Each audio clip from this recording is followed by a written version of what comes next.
kind of go through where I'm at with the car right now. um,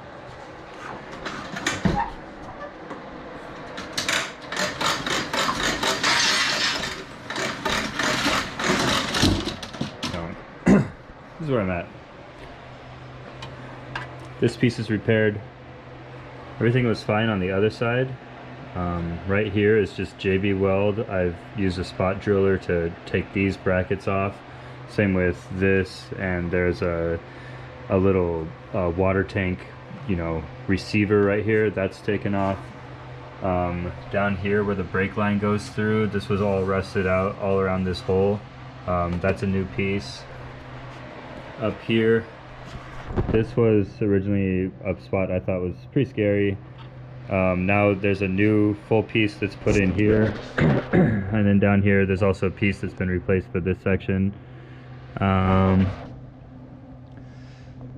The driver's side floorboard was all rusted out through here. So that's all a new piece. It's only roughed in right now. Let's see. I'll put a light on this time. Got a new piece put in. I needed two pieces for this inner part. There was rust that went to about here, so I put a new piece down. That way I had something for this patch to weld onto. I was lucky to have another car, so I just cut out this piece from the other car. And then there were a couple guide holes that I could use from how it was installed there. So, you know, I thought a lot about the orientation of this and how this was going to be to line up. You know, it's an important part. They're all important. But anyway, I had these two guide points, so it was actually pretty easy to do all that. Over on this side, it was really bad over there.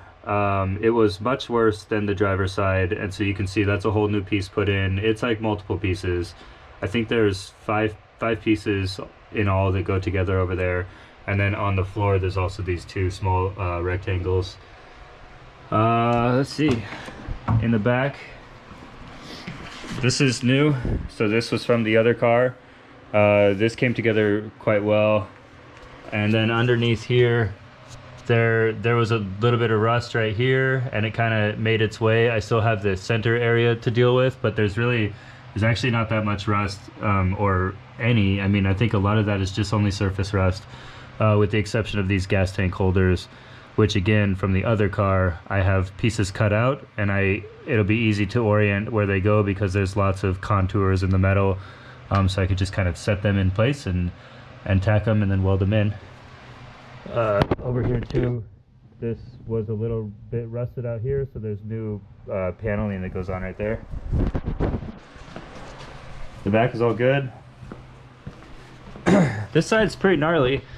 There was a gas tank vent. There's a series of vent tubes that come out here, run along through here, and then feed up to like a canister and things.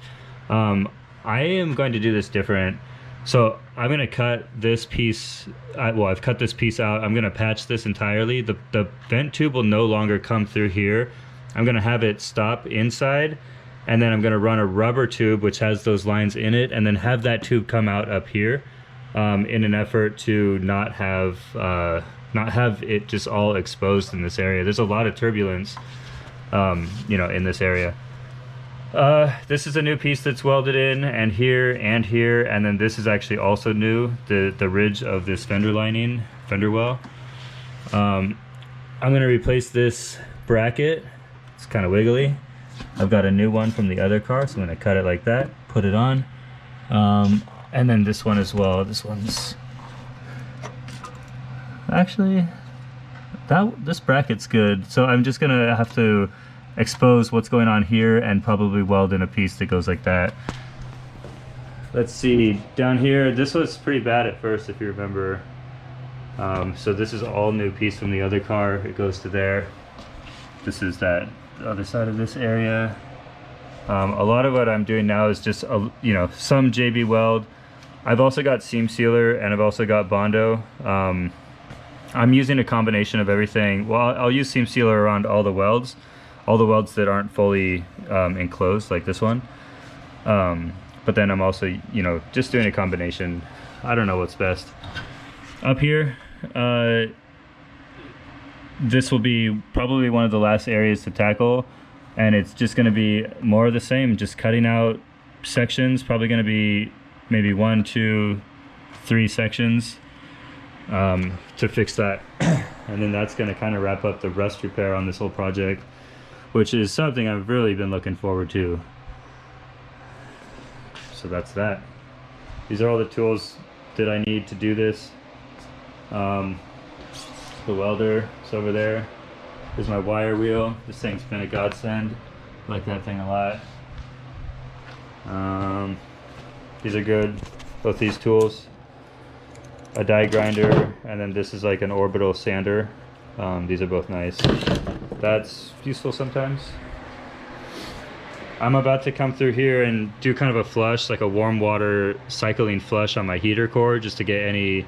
There was a little bit of just orange in the coolant when I pulled the motors, so before I put a nice new motor in here, I just want to do my job to clean out this the heater core.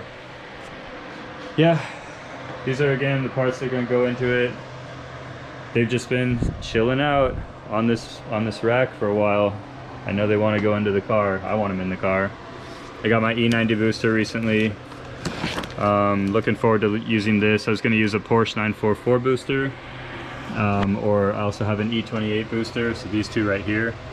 But this is clearly going to be the better option, and actually I can buy this for what I sell an E28 booster for, so that seems pretty straightforward. Yeah, that's that.